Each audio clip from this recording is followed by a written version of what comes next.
Una solución riesgosa. El viaje por Marruecos estaba llegando a su fin. Había sido todo un acierto elegir ese destino tan impensado en principio, exótico, misterioso, que nos había cautivado con sus costumbres tan distintas, su religión, sus comidas, su gente tan particular y por supuesto sus lugares únicos, con una historia que empezamos a conocer y a apreciar gracias a los guías y con paisajes maravillosos. Habíamos recorrido grandes distancias en micro para poder ir desde las bulliciosas y cosmopolitas ciudades costeras, Tánger, Rabat y Casablanca, hasta las más profundas Fez, Meknes y Agdal, comparadas en varios caravanserais, los antiguos paradores de las caravanas que cruzaban los desiertos, y también en algunos oasis y palmerales donde los tuaregs, que aún bastante occidentalizados cabe acotar, nos habían hecho vivir algo de su cultura con sus trajes típicos, sus tiendas y sus camellos, confiriéndole el toque autóctono y folclórico al paseo. La última parada iba a ser Marrakech. Llegamos a la tardecita con el sol cayendo sobre los arenales y los palmares que rodeaban la ciudad, y después de registrarnos y alojarnos en el hotel Atlas Medina, cenamos allí mismo bastante temprano, ya que el guía Hussein quería llevarnos a conocer la plaza más famosa de la ciudad de noche, pues según él tenía un encanto muy especial que no había que perderse, por más que al otro día iríamos a visitarla nuevamente como parte del City Tour. Así que con mucha expectativa, tras un breve trayecto en el micro, llegamos a la plaza Jemaa el Fna. ¡Qué lugar! Ocupaba una manzana entera o más quizás, y a los costados se levantaban casas de no más de 2 o 3 pisos, viejas construcciones con el color terracota típico del país. Lo más alto era el infaltable minarete de una mezquita, y separadas por callecitas por las que apenas pasaba un auto y muchos pasillos y pasadizos. Llegamos a través de una avenida corta, 2 o 3 cuadras, con un cantero central lleno de palmeras que se abría al final a todo el espacio de la plaza, y desde donde nos dejó el micro se advertía el bullicio, las luces, los olores y la aglomeración de gente. Y ya nomás al empezar a caminar los sentidos se disparaban de emociones entremezcladas. Ahí había de todo, y diseminado y desparramado en un caótico desorden. Puestos de comida, de venta de todo tipo de cosas, desde CDs y DVDs a verduras, frutas, especies, ropa usada, souvenirs, los shows de los encantadores de serpientes con su música particular y estridente, shows de grupos de baile, otros de músicos, malabaristas, de teatro, los típicos embaucadores de las monedas o las pelotitas con los vasitos dados vuelta, o timadores con cartas. Había divinas, tarotistas. Era increíble. Y todo envuelto en un ambiente escasamente iluminado contra lo que atentaban también las humaredas de las parrillas y puestos de comida. Era un caos alucinante, delirante.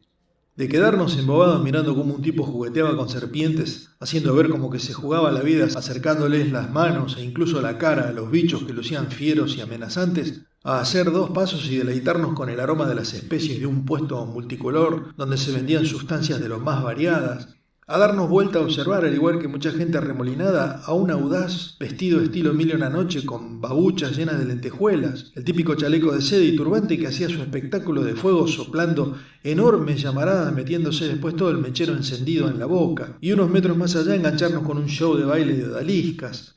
Todo era llamativo, cautivante, excitante. Le agradecí mentalmente a Hussein porque realmente eso era algo para no perderse. Los puestos de comida eran la atracción mayor en las noches, evidentemente. Rebosaban de gente que pedía o comía en mesitas precarias de madera o chapa, dispuesta desordenadamente frente a cada uno.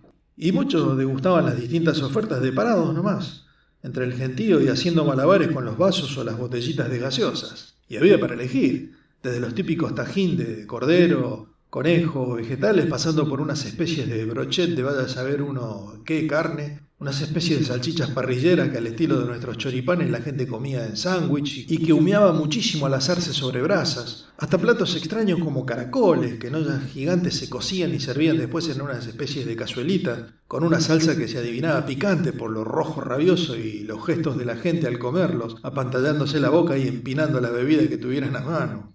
Había como unos chivitos de los nuestros, pero más chiquitos, estaqueados y haciéndose a las llamas, lo que generaba también humaredas importantes. Más hacia los costados, sobre las construcciones, había dispuesto bares un poco más armados, con gente en las mesas sobre las veredas o detrás de los ventanales, tomando el clásico té de menta, o fumando las pintorescas pipas de agua en ruedas, cada uno con su boquilla, deleitándose con vaya uno a saber qué sustancia.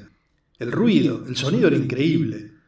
Se entremezclaban los sones estridentes de las flautitas de los encantadores de serpientes con los de los bafles de los manteros que ponían algunos música árabe, otros yankee o reggaetón, y también la de los shows, cada uno con sus equipos de música, no muy sofisticados que digamos, pero que invadían los oídos con sus temas. Y por supuesto el murmullo de la gente que hablaba fuerte para hacerse oír por sobre el bochinche general, lugareños, los mozos que gritaban los pedidos a las barras, los vendedores que voceaban a los gritos cada uno sus productos, los grupos de turistas con los guías que también vociferaban cada uno en su idioma tratando de explicar ese despelote.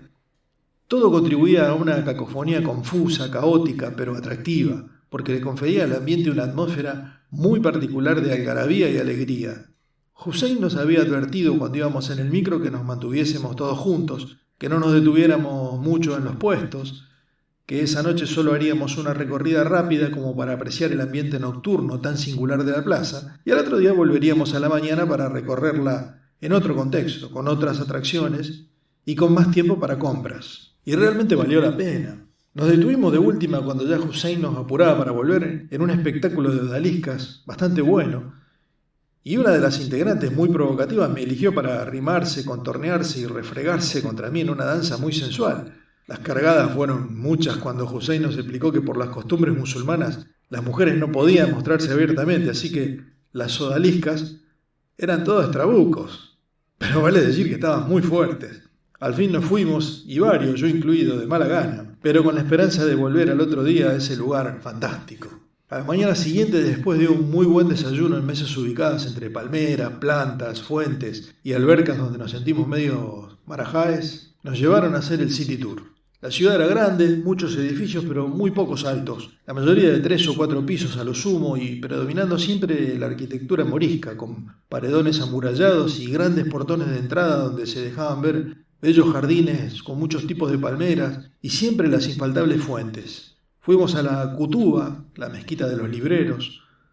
Bajamos y entramos caminando a la ciudad vieja, fortificada por una de sus tantas puertas muy trabajadas y repujadas en metal y madera. Visitamos las tumbas saadíes, la medersa de Yusuf Bentaj, el fundador de Marrakech, y ya saliendo de la casba del siglo XII hacia la parte sefardita del siglo XIV, al barrio de Melá, donde el guía, prendido con algún currito, seguramente nos llevó a un taller de alfombras, más industrializados que otros que habíamos visto anteriormente, aunque con mano de obra infantil, lo cual al menos a mí me resultaba chocante, pero para ellos era totalmente natural. Los productos eran bastante buenos y varios del tour compraron, siempre regateando, por supuesto, como era la norma de los comerciantes árabes. Y por fin de vuelta al micro nos llevaron otra vez a la Plaza Afná, donde los que prefiriesen podían quedarse a comer algo allí y a los que no los llevaban de vuelta al hotel. Con una pareja de porteños con quienes habíamos hecho buenas migas decidimos quedarnos, nos separamos del resto y empezamos a recorrer la plaza por nuestra cuenta, más tranquilos. El guía había cantado la posta, de día era otra cosa, pero también espectacular y no menos atrayente. Ya caminando por la avenida de Palmeras que desembocaba en la plaza, el olor era otro. Había muchos carruajes tipo antiguos para llevar turistas a pasear, pero eran medio pedorros, no tan bien adornados como habíamos visto en otros lugares, los caballos medio flacos y mal cuidados, y la baranda por la bosta y la meada de los yovacas era infernal, insoportable. Menos mal que era en la primer cuadra. Llegando a la plaza ya casi no se sentía. Además de haber más encantadores de serpientes, había otras atracciones y personajes que la noche anterior no habíamos visto. Mujeres bereberes que por pocos euros hacían intrincados tatuajes temporales en los brazos, las manos, piernas y pies. Muchos músicos y artistas. Y me llamaron mucho la atención algunos que contaban historias con ademanes y actuando lo que contaban al más puro estilo de la comedia griega antigua, los aedos. Otros tenían animales raros, varios con monitos, otros con lagartos. Hasta había uno con una hiena. Había un personaje muy particular que, según supimos, fue en su momento un verdadero, y el único, dentista del lugar, que operaba en la misma plaza con instrumentos precarios, y por supuesto sin anestesia, y que ahora exhibía allí, ya viejo, muy viejo, en una mesita montada sobre caballetes de madera, cientos de piezas dentales que no supimos si las vendía o si pretendía hacer realmente alguna extracción o arreglo. Insólito. Estaban obviamente los puestos de venta de jugo, las verdulerías, los de especies, otro todo de dátiles y frutos secos, y los infaltables manteros con su bagaje de baratijas truchas. Los puestos de comida que habíamos visto tan concurridos la noche anterior estaban cerrados, Solo había un par de puestos parecidos a los carritos pochocleros nuestros, que vendían las salchichas parrilleras que seguían humeando a todo el que se acercase, y cabe decir que eran muchos los que comían ahí, al paso, o compraban y se le iban deglutiendo mientras seguían caminando y tratando de que no se la chorearan los monitos que andaban a los saltos por todos lados. El lugar era una caja de sorpresas cautivante, increíblemente atractivo por su variedad y originalidad. Por supuesto había mucha gente y fuimos recorriendo y mirando cada puesto según podíamos insertarnos entre la muchedumbre. Yendo y viniendo aparecimos en la zona de los zocos, los mercados callejeros que allí se desplegaban en una callejuela sobre un costado de la plaza, con un techo de media sombra, lo que le daba un aspecto muy particular. Mirta se puso como loca y acompañada por Estela empezó a saltar de un boliche a otro, toqueteando y regateando de todo. Con Jorge, el porteño amigo, nos quedamos charlando y observando el devenir de tanta gente, y justo en ese momento escuchando el llamado a oración que hacían por los altoparlantes de una mezquita cercana, con la luz del sol filtrándose tenue, y en ese ambiente tan singular, fue un momento mágico que nos sobrecogió y nos quedamos como hipnotizados por los cantos letárgicos. Cansados de esperar, les pedimos a las mujeres que hicieran un alto en las compras para ir a comer algo, así que nos instalamos en una mesita sobre la baranda de la terraza del famoso Café Glacier. Desde ahí se dominaba toda la plaza. Comimos unos sándwiches con birra, y como ellos estaban medio cansados de caminar, les dije que prefería hacer la sobremesa girando por la plaza, así que ahí los dejé y bajé a seguir viendo de cerca ese mundillo fascinante. Particular y especialmente me atraían mucho los espectáculos con las serpientes. Ver a esa gente moviéndose espasmódicamente, agitando las manos y los brazos para distraer a los reptiles en una danza peligrosa al compás de la música estridente y típica, me dejaba a mí como hipnotizado, fascinado y subyugado, aun suponiendo que quizás el riesgo que corrían no fuese tanto, y lo tenían más o menos todo controlado.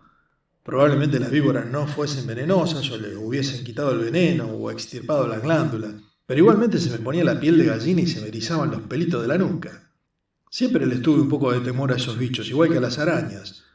Sería por eso que me cautivaba tanto el manipuleo que hacían los ñatos con tanta maestría con semejantes ejemplares, sobre todo con las cobras, que tenían una mirada terrible y por ahí pegaban unos chicotazos como atacando al encantador que en el último instante sacaba la mano o incluso el rostro, evitando triunfalmente la mordida, lo que motivaba el alivio, el aplauso y el reconocimiento del público ante tamaña audacia.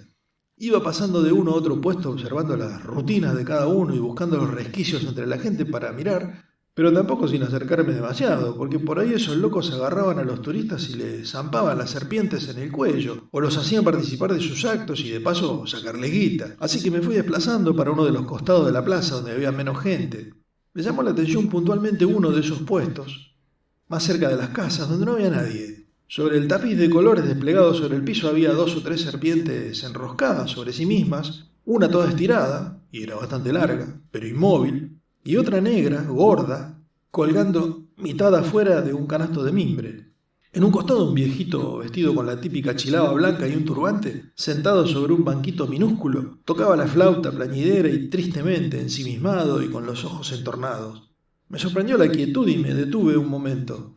Divisé entonces en la parte trasera, entre las cestas de mimbre, los cajones, trapos y una pila de bancos de plástico, apoyada sobre uno de los cajones donde seguramente guardaban las serpientes, una foto de Enzo Francescoli. Sí, del Enzo, con la camiseta de River. Y al lado, un mate con la bombilla y un termo. ¿Habrían arraigado nuestras costumbres en ese lugar lejano y exótico? ¿Se habría contagiado de nuestros gustos algún marroquí? Me pareció que lo más probable es que anduviera por ahí algún yoruba o un argento, pero era medio raro. Una visita. La curiosidad pudo más y me acerqué un poco por el costado, siempre bichando que las víboras no se movieran. Justo en ese momento, de atrás de unas cortinas que colgaban sobre unas estructuras de caño que sobresalían de la pared de una casa, apareció un hombre de unos 40, 45 años, calculé. Morocho, pelo lacio, bien recortado y peinado con raya al costado, frente ancha, nariz chica pero medio regordeta, ojos marrones y boca chica. Un tipo común, ni muy feo ni muy fachero. Iba vestido con unos pantalones anchos que se acostaban abajo, tipo babuchas, de color verde brillante, zapatos amarillos como de los genios, con la punta arqueada hacia el cielo, y arriba sobre el torso desnudo un chaleco rojo, todo bordado con lentejuelas. Y lo que me llamó la atención fue que llevaba en el brazo izquierdo un guante como de terciopelo negro que le llegaba hasta bastante arriba del codo, y en el derecho nada. Evidentemente era el encantador, o al menos el ñato que dirigía el show. Me sorprendió y lo único que atiné a decir fue: ¿buenas? El tipo me miró como estudiándome, se agachó a levantar un pañuelo grande de seda que estaba tirado y cuando se levantó me contestó: ¿Qué tal? ¿Cómo le va? Era argentino. El acento era inconfundible. Con una mezcla de alegría y sorpresa le dije: ya me parecía, argentino, por el Enzo y el mate, agregué señalando hacia abajo. Disculpe si me metí un poco, pero me llamó la atención, no esperaba algo así por acá, concluí. Sonriéndose me contestó: me delaté solo, ¿eh? Sí, soy de Ramos Mejía, agregó. ¿Y usted? De Buenos Aires no es, ¿no? Afirmó más que preguntar. No, le dije, de Rosario. Y seguí. La verdad es que lo último que pensaba encontrarme acá era un argentino metido en esto de las serpientes. Usted actúa acá, ¿no? Apenas lo dije me arrepentí porque el tipo largó un suspiro meneando la cabeza. Metí la gamba, pensé. Capaz que el tipo está como de incógnito, escapando de algo y no quiere que nadie lo ubique. Ya me estaba haciendo la película, porque el ñato parecía medio incómodo y no decía nada. Le pido disculpas de nuevo, le dije, soy demasiado metido. Y me quedé callado. No, está bien, es que es una historia un poco larga, dijo al fin. Seguí callado y me crucé de brazos como para darle a entender al tipo que estaba dispuesto a escuchar. Se dio vuelta, agarró dos banquitos de plástico blanco de una pila y tendiéndome uno me preguntó: ¿tiene un ratito? Son pocas las veces que puedo hablar en castellano y con un compatriota. Sí, por supuesto, le dije y me senté. Él también se sentó y me empezó a contar. Hace unos 10, 11 años yo trabajaba en un banco de Ramos Mejía, me estaban por promover a gerente, ganaba bien, tenía una nena de 2 años, me estaba pagando un débito por un plan, autito usado, todo bien, clase media, bien. Y un día, después de algunos síntomas como de gripe fuerte, mucho decaimiento y debilidad que persistían y no se me iban, me empezaron a sangrar las encías. Me puse anémico, me hice unos estudios, sospecharon, me hicieron un mielograma y al fin me diagnosticaron leucemia. Resultó ser una leucemia promielocítica aguda, de la variedad hipergranular, ese es el nombre técnico, científico, pero bueno, es una de las más jodidas, fulminante. Hizo una pausa suspirando como si rememorara lo que debían haber sido aquellos terribles momentos. Se me vino el mundo abajo, siguió. De repente tenía que empezar a pensar en tratamientos, quimioterapia, una locura, y prácticamente así, de un día para el otro. Me daban 1 año o a lo sumo 2, como mucho. Hizo otra pausa. No sabe lo que fueron aquellos días. Estábamos todos destruidos. La familia, los amigos, fue terrible. Y lo que se nos venía, porque ellos iban a sufrir también. Mire, yo no quería ni pensar. Se imagina, ¿no? La nena. Fue terrible, decía meneando la cabeza. Claro que me imaginaba. Asentí y siguió. Lo hablamos con Adriana, mi mujer. Yo siempre había tenido el sueño de viajar y conocer el mundo, así que vendimos el auto, me ayudaron mis viejos y mis suegros, algunos amigos también, y bueno, después de un tratamiento de recuperación que me mejoró un poco y antes de meterme en la quimio, que ya sabía que me iba a hacer mierda, nos vinimos para Europa, los 3, con la nena. Mi sueño era conocer Roma, París, Londres, qué sé yo, todo. Y por suerte pudimos hacer bastante. Volvió a callarse un momento. Yo al principio andaba bien, pero al poco tiempo me empecé a cansar mucho, notaba que me iban faltando las fuerzas. Me quería dar el gusto de conocer Egipto. Fuimos y quedé encantado con la cultura musulmana, así que en vez de hacer un crucero por las islas griegas, como era el plan que teníamos, como el miedo era que ya no aguantara más y estando arriba de un barco es jodido, decidimos venir para acá, a Marruecos, para seguir viendo más de esta cultura. Se removió un poco en el asiento. En realidad, Adriana me pedía que volviéramos, que ya era suficiente, claro, no me veía bien, pero yo no quería volver. Sabía lo que me esperaba. Y bueno, suspiró. Me dio el gusto y vinimos. Y un día, acá, en esta misma plaza, estábamos paseando, como estaba usted haciendo ahora, y nos paramos a ver a los encantadores. Y en un descuido mi nena, Jorgelina, no sé cómo, se me escapó de las manos. Yo no estaba bien. Cerró los ojos como volviendo a vivir el momento. Y la vi que se iba derechito a donde estaban las serpientes. Nadie se daba cuenta porque estaban mirando la rutina del tipo en el frente del puesto. Me volví loco. Ni lo pensé. En 2 zancadas llegué justo cuando estiraba la manito hacia uno de los cestos donde asomaba una cobra. Le agarré la manito con la mía tapándosela en el momento que atacaba y la serpiente me mordió a mí. Yo estaba cada vez más hipnotizado y en ese momento angustiado con el relato. Y lo apuré. Y me agarró en la mano. Me clavó los colmillos y me inyectó. Y bueno, se imaginará el quilombo que se armó. Llamaron a la policía, ambulancias. Yo mucho no me acuerdo porque enseguida me empecé a sentir mal, más por el cagazo y también por cómo venía de salud. En fin, se la hago corta. Me llevaron al hospital, me dieron el suero correspondiente, por supuesto, y zafé. Pero la pasé bastante mal. La mano se me hinchó como la puta madre. Estuve unas horas con una especie de coma, pero como me habían inoculado a tiempo, zafé. Después me tuvieron un par de días en observación y me dieron de alta. De todas maneras, para ellos, acá no era tan raro que sucedieran esos casos, así que estaban bien preparados. Yo seguía callado y atento al relato porque empezaba a imaginarme una correlación o consecuencia posterior. Él siguió contando. Pero bueno, con lo que había pasado, con mi estado, y también que ya nos quedaba poca guita, Adriana se puso firme y nos volvimos. Pero resulta que después que salí del hospital, yo me empecé a sentir bien. Mejor que como cuando había llegado. Así que cuando llegamos a Buenos Aires me fui a hacer estudios y todos quedamos, porque yo tampoco lo podía creer, sorprendidos. La leucemia había redimido, los niveles de defensa estaban altos, hasta los estudios de médula me dieron bien. Los médicos no entendían nada, si casi no me habían dado medicación. Lo interrumpí. No me diga que fue el veneno. Y en ese momento no sabíamos. Habíamos decidido no decir nada del episodio de la mordedura para no preocupar a la familia, ¿vio? Pero yo íntimamente sospechaba algo. Se movió en la silla y aprovechó para acomodarse el guante largo. Yo ya estaba por preguntarle de eso también, pero me acordé que ni nos habíamos presentado. Disculpe, le dije, ¿cómo es su nombre? Jorge, replicó. Pedro, le dije, pero todos me dicen Pocho. Se quedó callado. Siga, Jorge, por favor, le invité. Bueno, después de eso anduve bien unos meses, 6, 8, no me acuerdo bien. La cosa fue que de a poco empecé a recaer otra vez. A sentirme débil, mal, y sí, había vuelto. Los estudios dieron otra vez mal, hizo otra pausa.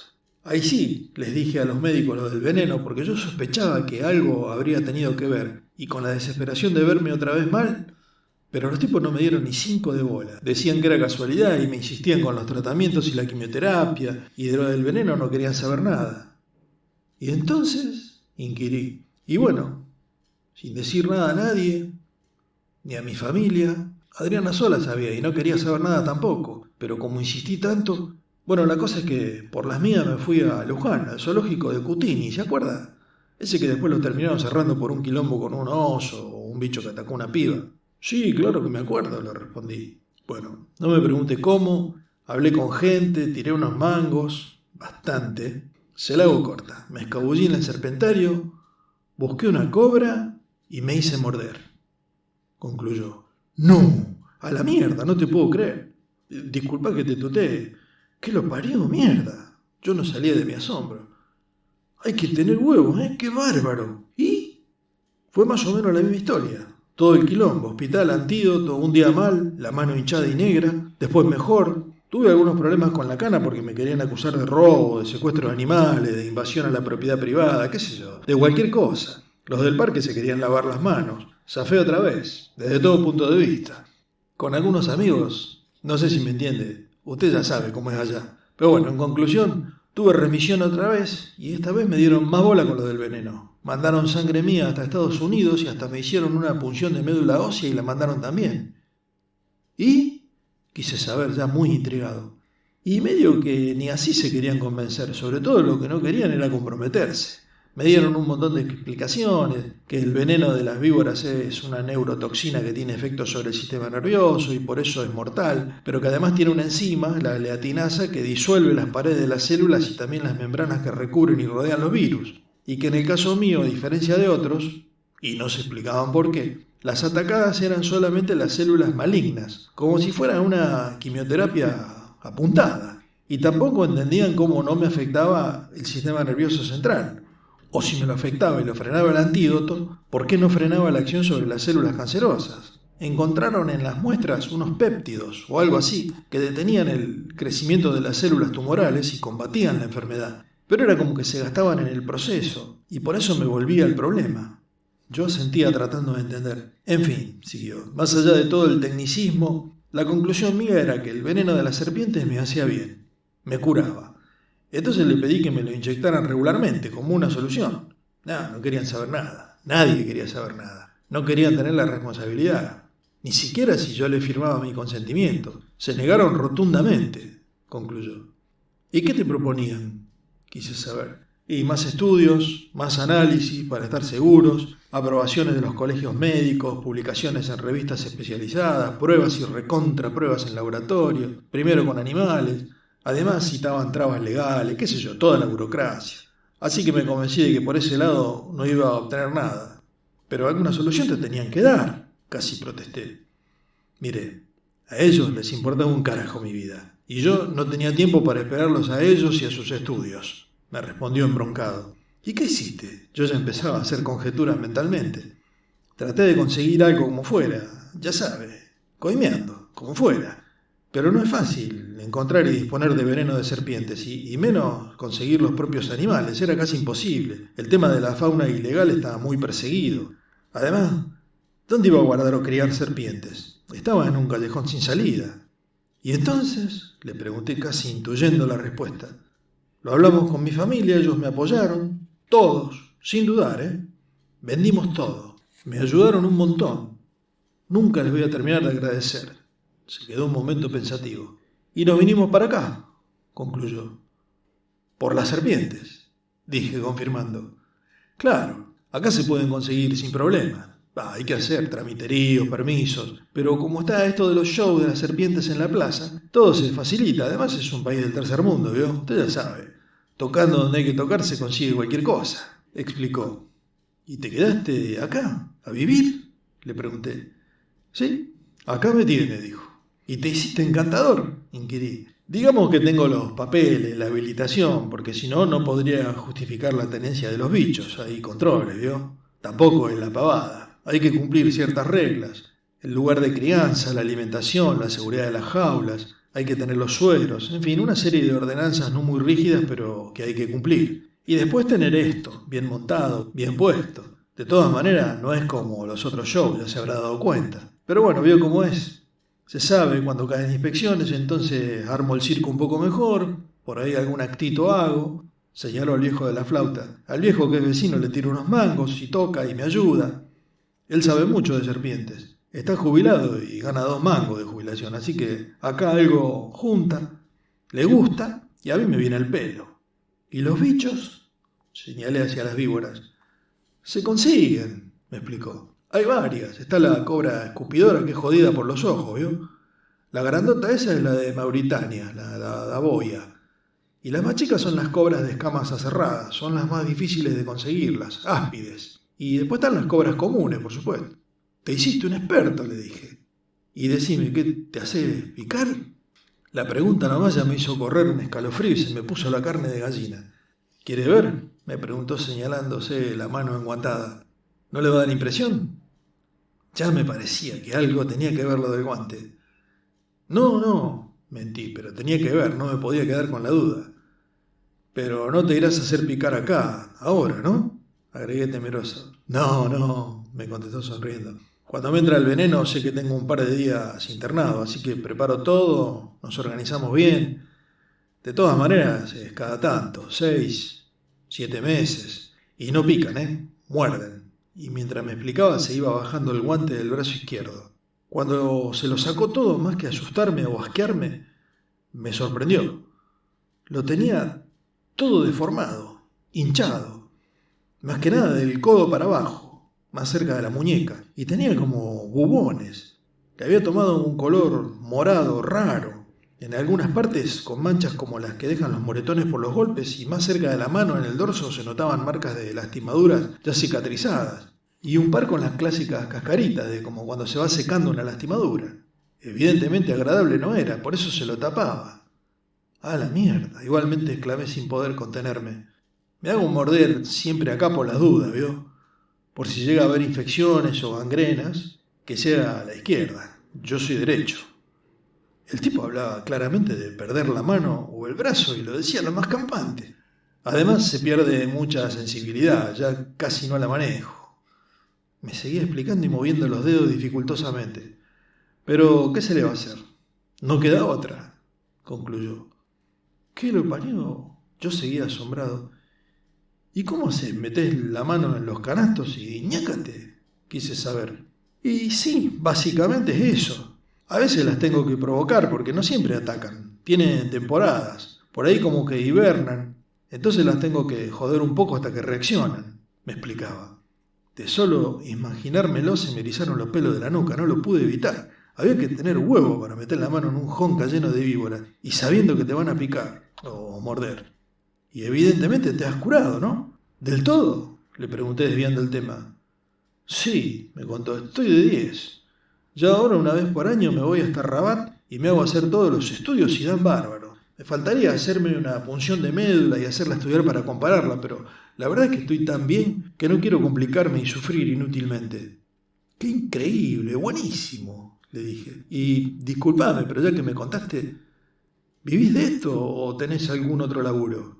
No, acá son pocas veces las que hago algo y la gente tira algunos manguitos, ya le dije. No, tengo un puestito de regionales ahí en el Zoco. Lo atienden mi señora y la nena, que ya está un poco más grande, y nos va muy bien.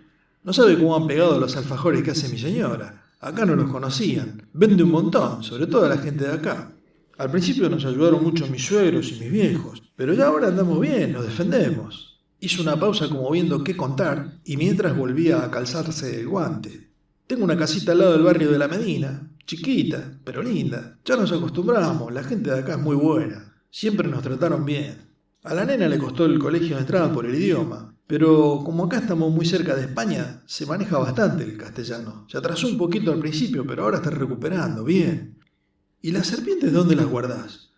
Me imagino que no será en tu casa, ¿no?, le pregunté. Sí, me dijo la más Pancho. Tengo un galponcito en el fondo y ahí tengo las jaulas y los cajones. Nunca tuve problema. El viejo me ayudó mucho, dijo señalando al viejito de turbante que en todo ese tiempo no había parado de tocar la flautita. Evidentemente me vio la cara de cagazo porque sonriendo me dijo: no pasa nada. ¿Quiere agarrar alguna? E hizo el ademán como de ir a buscar uno de los bichos. Lo paré enseguida. No, dejá. Serán buenas, pero yo les tengo un cagazo pánico. Dejálas ahí tranquilitas nomás. No pasa nada, mire, me dijo, y tirándose para atrás de un canasto sacó una víbora negra y gorda como de 1 metro de largo. ¿Y esa qué? ¿No será una de las que escupe, no?, le pregunté mientras me tiraba para atrás instintivamente. No, esas no las podemos traer acá. Esta es una cobra, me respondió. Ah, yo creí que tenían el cuello ancho, le contesté. Sí, se ponen así cuando están atentas o quieren amedrentar, pero ahora están tranquilas, ¿ves? La moví un poco hacia mí y efectivamente el bicho se hirió sobre sí mismo y ensanchó el cuello como la había visto muchas veces en la tele. A la mierda, dije, ya levantándome y dando un paso atrás. Está bien, no pasa nada, dijo, y la dejó en el piso. La serpiente se quedó un instante así con el cuello abierto y después se deslizó reptando por el piso hacia el canasto y se quedó enroscada ahí, al ladito. Bueno, Jorge, le dije, me voy. Mi señora y mis amigos se deben estar extrañando que tardo, a ver si se creen que me perdí o algo. La verdad es que fue un gustazo, me alegro mucho de haberte conocido y sobre todo conociendo tu caso, de verte también. Yo también me alegro de haberlo conocido, Pocho. Me hizo bien hablar. Los caminos de Alá son misteriosos, suelen decir por acá, me dijo tendiéndome en la mano, la derecha. Se la estreché con satisfacción. Chau, Pocho, me dijo sonriendo. Se acordaba de mi apodo. Eso sí, le voy a pedir que esto no lo divulgue, ¿vio? Quiero seguir viviendo tranquilo. Mirá, te mentiría si te digo que no le voy a contar a mi mujer y a mis amigos porque realmente es un caso extraordinario. Pero de ahí no pasa. Quédate tranquilo, te lo prometo. Chao, y mucha suerte, ¿eh? Y me fui. Miré para el lado del viejito como para saludarlo, pero seguía con los ojos entrecerrados, meta a darle a la flauta. Encaré para el lado del café meditando sobre lo que me había dicho Jorge. Tenía razón. Fuese cual fuese el nombre que cada cultura le diese, los caminos que dispone el Señor son misteriosos.